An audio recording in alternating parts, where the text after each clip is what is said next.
¿Qué tal están? Bienvenidos. Análisis filosófico de la actividad bancaria. En su esencia es una práctica profundamente ética y filosófica si se hace bien, ya que implica la gestión de recursos que afectan directamente la vida de las personas y el desarrollo de las sociedades. Exploraré en este vídeo los fundamentos éticos de la actividad bancaria, entre otras cuestiones, los desafíos que enfrenta y las propuestas para una banca más alineada con los valores sociales y humanos. Desde estos planteamientos hay que decir que se han escrito multitud de libros y de artículos sobre estas cuestiones y se puede empezar por los fundamentos éticos de la actividad bancaria. La ética en la banca se basa en principios como la confianza, la transparencia, la responsabilidad y la justicia. Estos valores son esenciales para garantizar que las instituciones financieras actúen en beneficio de sus clientes y de la sociedad en general. Y uno de esos valores es la confianza. Es el pilar sobre el cual se construyen las relaciones entre bancos y clientes. Sin confianza, el sistema financiero pierde credibilidad y eficacia. También otra cuestión muy esencial es la transparencia. Implica la claridad en las operaciones, la comunicación abierta sobre productos y servicios y la rendición de cuentas. Además, también está la responsabilidad. Los bancos deben asumir las consecuencias de sus acciones, especialmente cuando éstas afectan negativamente a la economía de un país, por ejemplo, o a la sociedad. En cuanto a la justicia, se refiere a la equidad en el trato a los clientes, evitando prácticas discriminatorias o abusivas.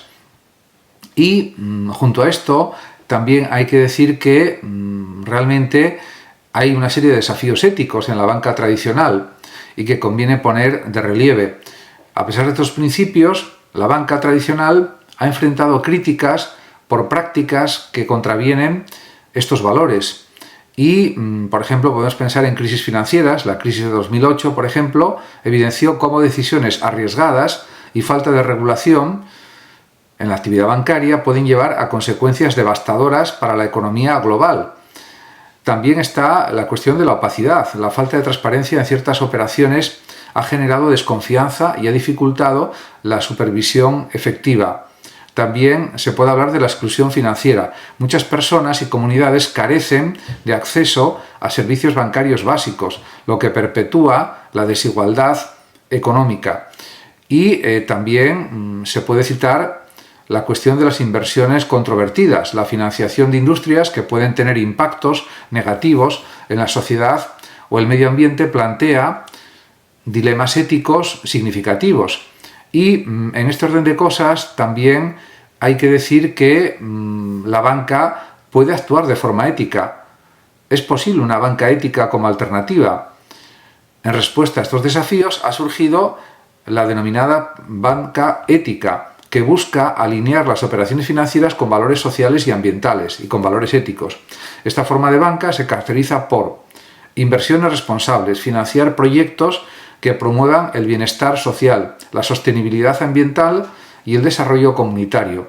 También ofrecen estos bancos éticos transparencia total, informar abiertamente sobre cómo se utilizan los fondos de los clientes y los criterios de inversión. También la gobernanza participativa, involucrar a los clientes y otras partes interesadas en la toma de decisiones, promoviendo de esta manera una cultura de responsabilidad compartida. Y además, en una banca ética, las instituciones pues también participan de este tipo de actitudes. Y hay entidades que operan bajo estos principios, demostrando que es posible una banca comprometida con los valores éticos, que es lo que debería ser toda la banca. Y además también hay que señalar que existen propuestas para una banca más ética y sirven para avanzar hacia un sistema bancario más justo, más solidario, y se proponen varias medidas. Por ejemplo, educación financiera, capacitar a los ciudadanos para que comprendan mejor los productos financieros y tomen decisiones realmente informadas. También es necesaria la regulación efectiva, establecer marcos legales que promuevan la transparencia, la responsabilidad y la equidad en las operaciones bancarias. también es preciso que existan incentivos para la banca ética, fomentar el crecimiento de instituciones financieras que operen bajo principios éticos mediante beneficios fiscales o apoyo institucional. También hay que destacar la necesaria participación ciudadana, involucrar a la sociedad en la supervisión y evaluación de las prácticas bancarias, promoviendo de esta manera una cultura de vigilancia ética. Además de todo esto, hay muchas cosas más por hacer, y en ese aspecto se puede señalar a modo de conclusión que la actividad bancaria no es solo una cuestión económica, sino también ética y filosófica. La forma en que se gestionan, por ejemplo, los recursos financieros tiene un impacto profundo en la sociedad, en la vida de la gente y en el medio ambiente. Por ello es esencial promover una banca que no solo busque la rentabilidad, sino que también esté comprometida con el bienestar común y los valores humanos fundamentales. Además de esto, también se pueden profundizar en otras cuestiones, por ejemplo, y explorar casos concretos de banca ética en acción. En todo caso, hay que decir que todo esto supone también que los propios directivos o grandes directivos de bancos tienen que darse cuenta de que las ingentes ganancias o los ingentes beneficios que pueden conseguir, eso no es suficiente para delimitar lo que es la función bancaria. También tienen que preocuparse de aportar a la sociedad, de aportar a los países, a los clientes, también ventajas económicas, y esto es lo que tiene que ser. En ese sentido, diríamos que la actividad bancaria no solamente es puro beneficio, sino que también tiene que repercutir en los clientes ese beneficio, esos beneficios, y hablar de banca ética es en primer lugar cuestionar lo que entendemos por banca tradicional, como institución, que se construye sobre el principio de intermediación financiera, captar recursos, depósitos y canalizarlos hacia usos productivos, créditos e inversiones. Sin embargo, esta definición técnica oculta que la banca tiene un poder estructurante sobre la vida social, la elección de a quién se financia y a quién no, qué sectores reciben apoyo y cuáles son descartados, qué prácticas de endeudamiento se permiten y qué riesgos se trasladan a la ciudadanía, son todas decisiones cargadas de contenido moral, de contenido ético, de contenido filosófico.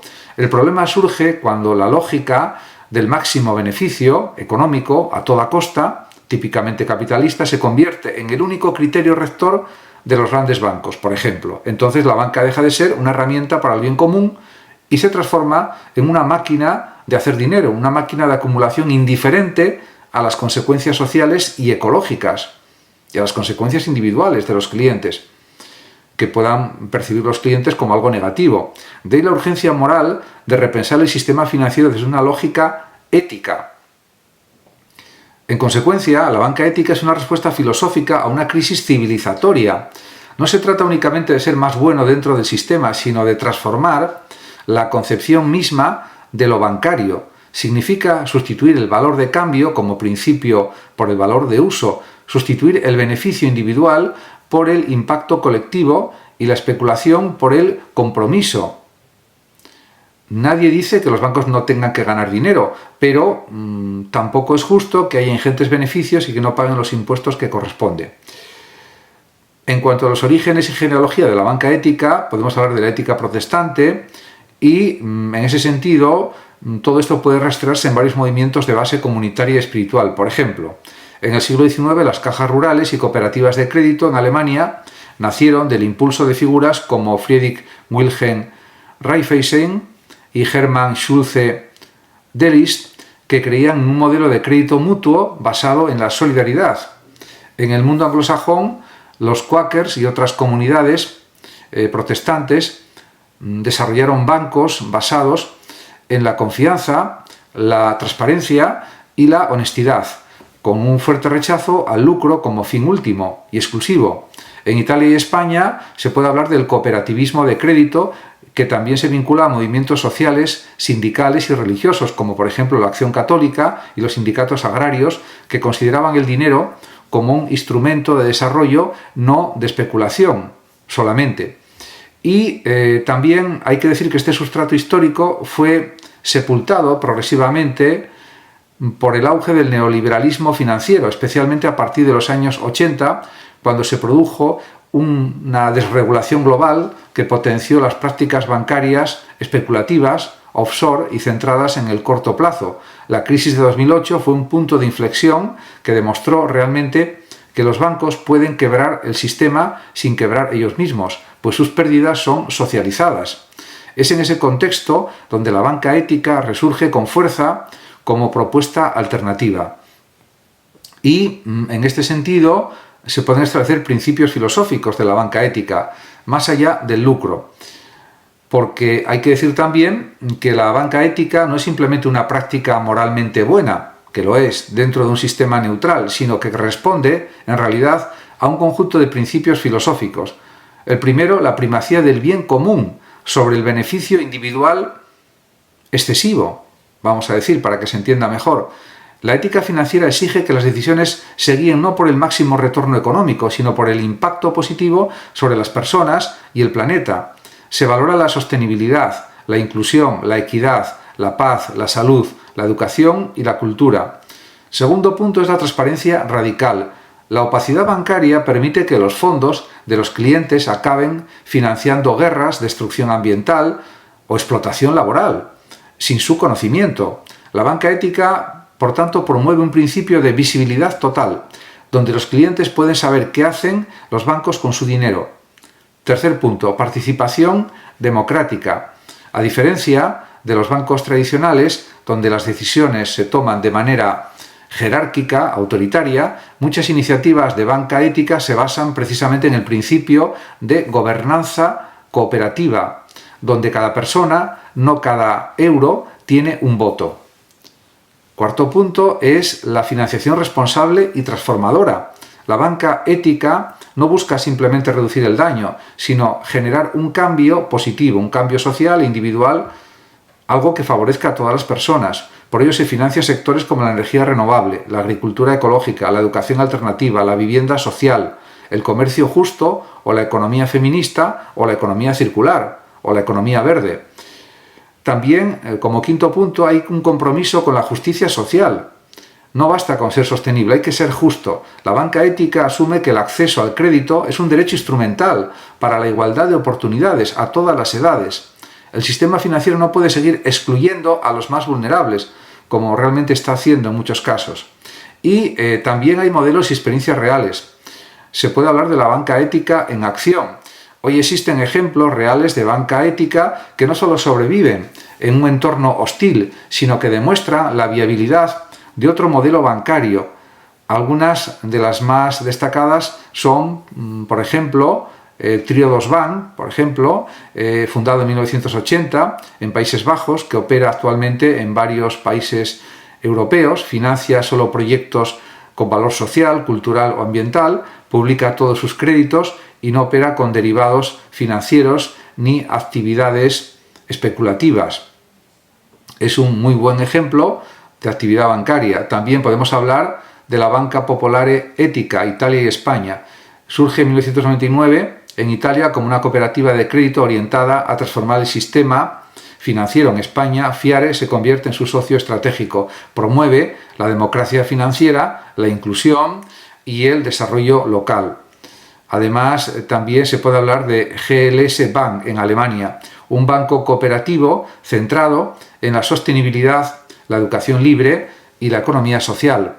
Cada cliente puede decidir qué sectores quiere apoyar con su dinero y eso pues es perfecto que sea así. También podemos hablar de la NEF en Francia, una cooperativa financiera que financia exclusivamente proyectos éticos. Está fuertemente comprometida con el empoderamiento ciudadano y la economía ecológica. Es otro buen ejemplo de este tipo de iniciativas. Y no operan en paralelo al sistema financiero, global, sino que lo interpelan, lo tensionan y lo reorientan. Son bancos pequeños en volumen, pero gigantes en impacto filosófico, en impacto humanizador. Es verdad que también hay críticas, límites y desafíos internos. La banca ética no está exenta de críticas o tensiones, como todo en la vida, pero se puede hablar de que hay dificultad de escalar. Cuanto más crece una entidad ética, más riesgo corre de parecerse a los bancos tradicionales. Y también se puede hablar de la rentabilidad limitada. Al no participar en circuitos de alto rendimiento especulativo, los retornos son menores. También se percibe a veces una tensión entre ética y eficiencia. Tomar decisiones democráticas o priorizar criterios sociales puede alentar procesos más lentos o más costosos. También es verdad que puede haber una competencia bancaria agresiva. Los bancos éticos frecuentemente sufren presiones regulatorias desiguales, ya que no tienen los mismos mecanismos de lobby que las grandes entidades financieras. Y todo esto, claro, supone problemas. Sin embargo, estos límites también deben leerse como fuerzas que impiden la corrupción del modelo. La banca ética no busca competir en los mismos términos que los bancos clásicos o tradicionales, sino redibujar las reglas del juego bancario. En este aspecto también se puede hablar de filosofía política y banca. ¿Banca pública o banca ética? Una tensión clave en la reflexión filosófica sobre la banca ética es precisamente la siguiente: ¿basta con iniciativas privadas bien intencionadas o necesitamos un sistema bancario público? Yo creo que haría falta un sistema bancario público. Desde una perspectiva socialdemócrata, podría argumentarse que la banca es un bien público esencial, como la sanidad o la educación, y que no puede dejarse a la iniciativa privada, por ética que sea. La banca pública permitiría de esta manera orientar el crédito hacia fines socialmente deseables a gran escala y también ayudar a muchísimas personas que actualmente no ayuda la banca tradicional. Desde una perspectiva más ecosocial o libertaria, se podría replicar que la centralización bancaria es peligrosa y que lo deseable es una red descentralizada de entidades financieras éticas arraigadas en sus comunidades, gobernadas de forma democrática y que no respondan a lógicas estatales, sino al bien común local y también global.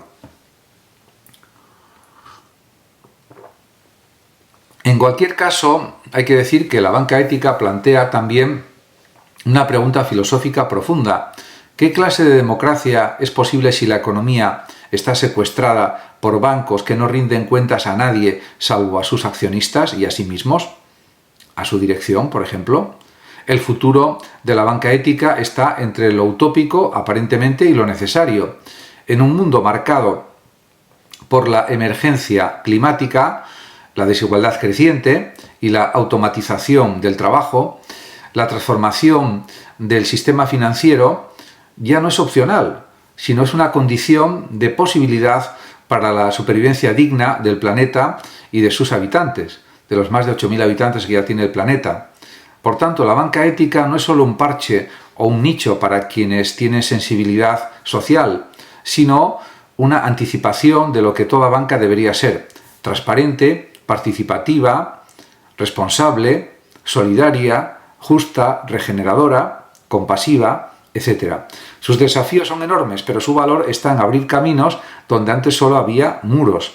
Y en este aspecto también hay que decir, como afirmaba el filósofo Ivan Illich, lo siguiente: no se trata de hacer lo mismo, pero de forma más justa, sino de hacer otra cosa desde otra lógica. Y estoy de acuerdo con esta frase de Illich. Efectivamente, hay que cambiar la mentalidad de las direcciones de los bancos, de los grandes bancos especialmente, y de esa forma se conseguiría un resultado mucho mejor en cuanto a la práctica bancaria. Nadie dice que no tenga que haber grandes beneficios económicos, pero no a costa de los clientes y no a costa de reducir las posibilidades de financiación de los ciudadanos, fundamentalmente de las pequeñas empresas, etc. Muchas gracias a todos por su atención y hasta mi próximo vídeo. El que lo desee puede compartir este vídeo, darle like o suscribirse a mi canal de YouTube. Hasta pronto.